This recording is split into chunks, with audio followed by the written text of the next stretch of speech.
We're at it again, people. We're at it again. It's the 10 laws of the legacy author. And today we're going over law number 2. Law number 2.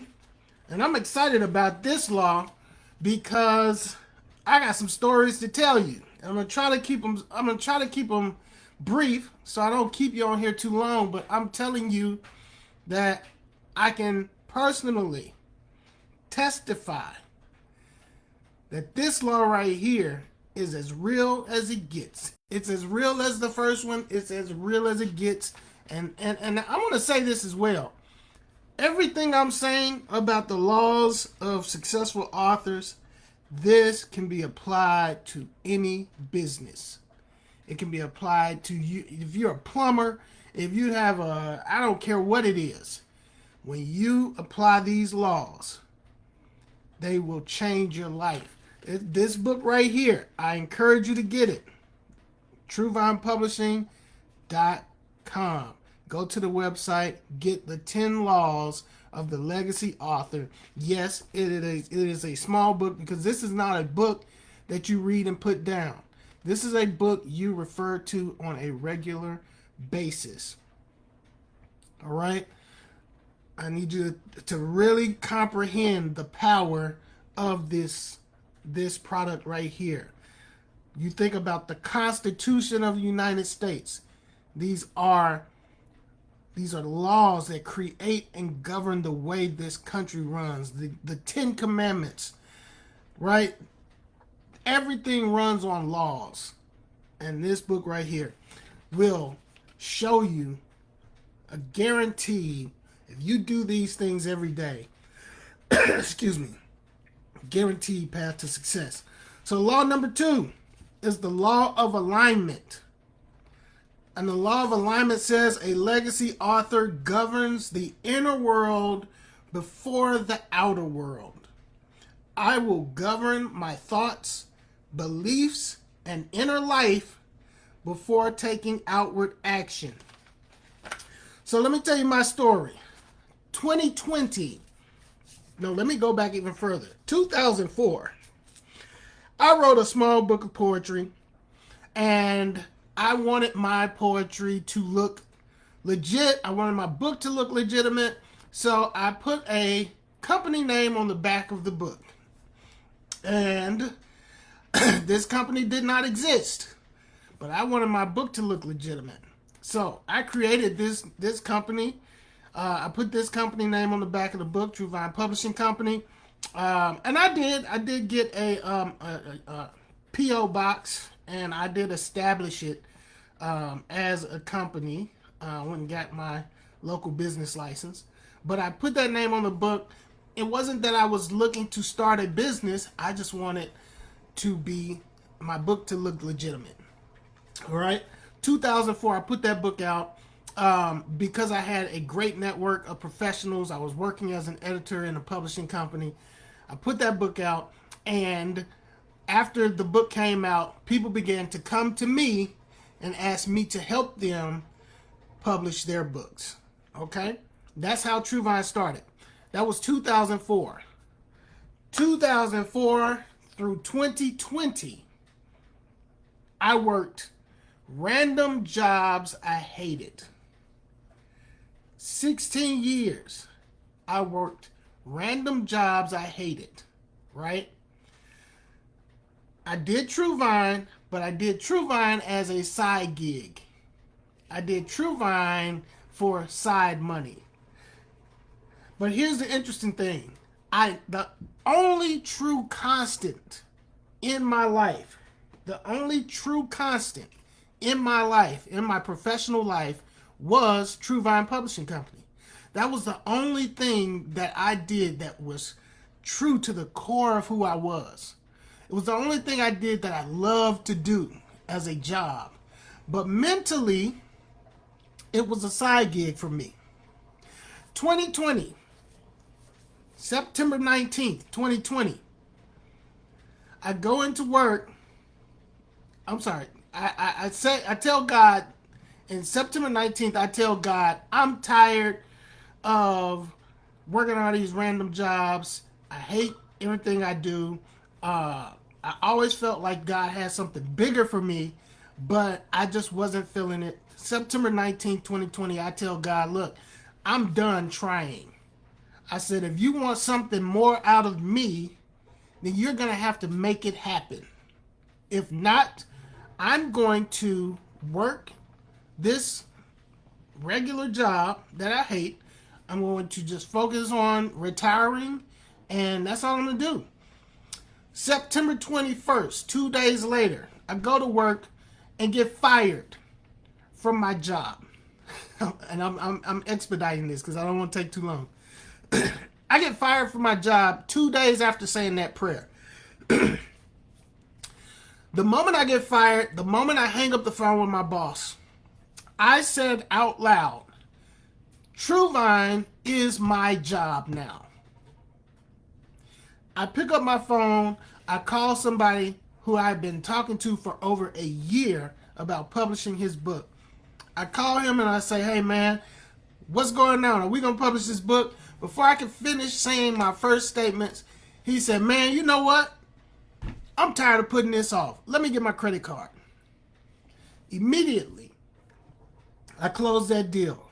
I'm immediately after getting fired. So then I pick up, after I finish that phone call, I pick up the phone and I call a second person who I had been talking to for over a year. And in the same way and fashion of the first guy, this guy says the same thing. You know what? I'm tired of putting this off. Let me get my credit card. In 30 minutes after getting fired from my job that I hated, I had made 3 months of income in 30 minutes after being fired. And what hit me, the question was, why did it take me 16 years to realize I could make this kind of money from my job? And here we get to the law. The law of alignment. I was not in alignment with who I was. I was not in alignment with the potentiality and the business that I had, right? If you're going to be successful as an author, you have to become in alignment with the fact of who you are and where you're going. I was thinking about all the other things. I need 401k. I need health care. I need a stable income. I was thinking about all of those things. So my attention was all over the place. And the Bible tells us that a double-minded man is unstable in all his ways. That's not just talking about people who are iffy. That's talking about all of us who have different belief systems that take us off track of where we're supposed to be going. The fears that we deal with. So if you're going to be successful as an author, you have to get in alignment, 100% alignment with the flow of where God is trying to take you as an author. Think about a water hose, right? So when you turn the water hose on, what's happening is there's a block that's blocking the water, right? So let's say this is a hole, and you turn the water faucet off, and there's something that blocks it, right? But let's say you you twist it a little bit, right? You got an opening, but that water is not flowing good. That water will not flow as it should until you have 100% alignment and that water can flow. And that's what success is. Until you have 100% alignment, you're going to find it difficult and stressful and overwhelming to try to make this thing work. It's not until you get 100% alignment that things begin to flow freely. And it feels almost like, is this real? Is this really happening? It shouldn't be this easy. But it is that easy when you're in alignment. So, there are three areas that I think you need to be in alignment with. First of all, you need to be in alignment with your identity. If you're an author and you're telling people, I wrote a book, you're not in alignment. I'm going to let that sit. If when people say, hey, what do you do? Oh, I work at such and such. I also wrote a book. You're not in alignment yet. Alignment is identifying who you are and believing so much in that that it becomes your identity. I'm an author. I'm a publisher. It wasn't until I got in alignment in 2020 and I said, TrueVine, this is my job now. This is who I am. I'm a book publisher. That life completely shifted. Business completely shifted. It's not hard. And I'm not saying these things as gloating or boasting. When you are in alignment with who you are, who God has made you to be, you're not a business anymore. You're not a business anymore. You are a source and a resource to be used by God. You're a vessel. Sorry, my dog's a maniac. You're a vessel. So as a vessel, all you have to do is be ready to be used. So become in alignment with your identity. And your identity is not, you can't be somebody else like me, right? I'm not a hoop and holler preacher. And I used to be told as a kid, you're going to be a preacher. You're going to be a preacher. And I couldn't understand, why I never felt pulled to be a preacher. And then I'm like, I don't have the voice for a preacher. I don't hoop. I don't holler, blah, blah, blah. But you have to become in alignment with who you are, not what other people say you should be, right? So if you're a person that just likes to be personal, you just want to have an intimate conversation with people. You don't want to preach at people. You just want to have intimate conversations, right? You have to be okay with that. You're not going to be the person that's speaking to thousands of people on a stage, right? So you create a reality where who you are is in alignment with your personality and with your thoughts. So becoming get alignment with your identity. Stop saying I wrote a book and start telling people I'm an author. Start telling people I'm a coach or whatever it is that your platform is about. Secondly, you need to become in alignment with success. What success looks like for you. This is very interesting. This is a very interesting phenomenon that happened in my life. I used to feel so guilty because of the freedom I had as an entrepreneur. Like, what I do allows me to control my time. I can sit here, do this, and then get a phone call, close a deal, and close that deal while playing fetch with my dog outside, right? That's just like where God has me right now. And I felt so guilty about that. Because everybody tells you, like, if you're grinding, you gotta be grinding. You need to be doing something. You need to be working 40 hours a week, 60 hours a week. Entrepreneurs work 120 hours a week. That kind of stuff. Plus my wife, she works at an office, and I'm sitting at home, and I'll go play golf if I'll just go play golf. And for a long time, I had this conflict until finally I said, I no longer feel guilty about the freedom that my life has. When I did that, and when I said that, and I got in alignment with that, I cannot tell you how much more business started to flow. And it was a very distinct difference between where I was, where my attention and my guilt and my shame and all of this stuff was was in my brain to when I got in alignment with what success looked like for me, right? So you got to get in alignment with what success looks like for you. Success may look like money. Success may look like more time. Success may look like more impact. And so when you see what success and you identify what success looks like for you, don't look at what other people think success looks like.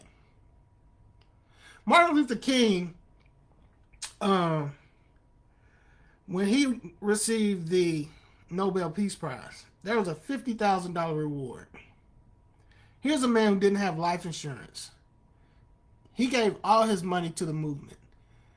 He gave the $50,000 that his family could have used to the movement. Success for Martin Luther King didn't look like money in his pocket. The government offered Martin Luther King a job paying $300,000 a year. In the 60s, people, they offered him that job. Why? He did not take it because he said that they're going to use that job to shut me down, to shut down the movement. He did not take the $300,000 a year in the 60s because success to him didn't look like money. So what is success to you? What does it look like? What does success look like for you? Get in alignment with that. Create that identity and get in alignment with that. And lastly, the last thing you need to get in alignment with is money. You know, a lot of us want money, but a lot of us have some real issues with money. If you can answer or if you can complete these sentences, then you probably have an issue with money. Money is the root. Money doesn't grow. Rich people are. Finish that sentence. What is your answer? So some of us, we want money, but we also have we're unaligned. We have a conflict of what having a lot of money or having money looks like. You may not have a problem with having money, but you may have an issue with having a lot of money, or you may have a thought about what it looks like to have a lot of money. I play this game. It's not a game, but it's kind of a way to help people get an idea of what their comfort level is and what their barriers are when it comes to money. And so I want to throw this question at you.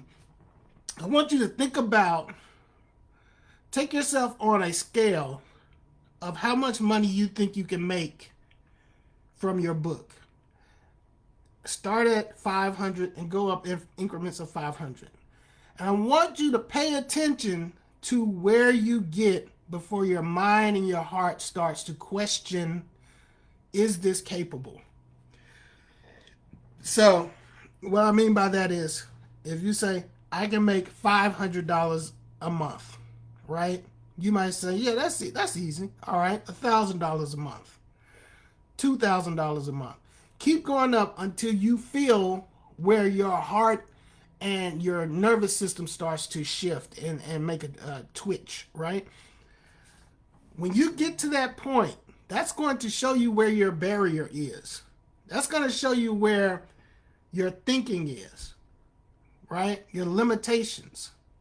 So you got to get in alignment with the kind of money that you want to make.